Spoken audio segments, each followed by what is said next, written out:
না হলো ওনার বয়স 100 বছর হবে। আমি অনেক সময় পর্যন্ত তাকিয়ে আছি, উনি এখানে দাঁড়ায় রয়েছে। কি এখানে দাঁড়ায় রয়েছেন কেন? দাঁড়ায় রয়েছেন কেন এখানে? ভাই মুরগি কেনার জন্য আছে? জি উনি মুরগির জন্য কিনে জন্য আসছে নাকি, অনেকক্ষণ ধরে মুরগি দেখতেছে, উনি মানে নিতে পারতেছে না টাকার জন্য। আটা টাকা নাই জন্য নিতেছে না, যে মুরগির দিকে তাকায় আছে। জি মুরগি কিনে দিলে খাইতে পারবেন? খাইতে দিন আপনি মুরগি খান না কতদিন হয়েছে? মুখি খাইতে দাঁড়িয়ে ওনার জন্য বড় থেকে একটা মুরগি দিবেন। আচ্ছা ঠিক আছে ইনশাল্লাহ। দোয়ারে শুরু দোয়ারা হালা করে কুড়ি পঁচিশ হাজার টাকা আমার কে মুরগি কি জাতা নিবেন না চুলি দিব? শুনে দিই এখন এখানে মুরগি তুলে দিছি, ঘরে বাজার সাজার আছে? না তাহলে দুধ কেন তুই দিতে পারবে না আর দিতে পারবো না? হইবে না পারুম তো, আসেনি ঘরে বাজার সাজার আছে? একটা চলিয়ে তাহলে একটা তরকারি ঘরে চাইল আছে?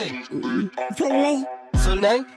চাইলে বস্তা লই দিছি, তেল লই দিছি, চলবুনি? এদিন দিলে বেশি আল্লাহ তোমার রহমত করে কাজার দাম গেল আল্লাহ খাইয়ে না যেতে থেকে খাইয়ে দিন দেবো একদিন মাছ করাম বলছি চাইল এক মাস যাবে না? আই যাইবে এক মাসে যাইবে আপনার বড় ছেলে নাই? আপনার তো বর্তমানে বয়স 100 বছরের কাছাকাছি হবে, তো এই বয়সে আপনি এখন রাস্তায় ভিক্ষা করতেছেন। ঠিক বাড়ি খাওয়া পড়ার দাদা শুনে লাগে এখনো ফোয়া নাই ফেলাই বাড়ি নিজে খাই মাঝে দেখাই রে খুবই বাড়ি রে লেদি খাই নুমো হম এখান থেকে মুখ গিয়ে তুমি দেখাই রে দেখতে দি আল্লাহ আল্লাহ চোখে দেখেন?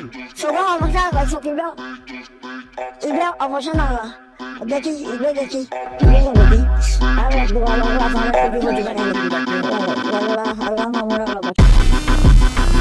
সব ভালো থাকবেন। আসসালাম।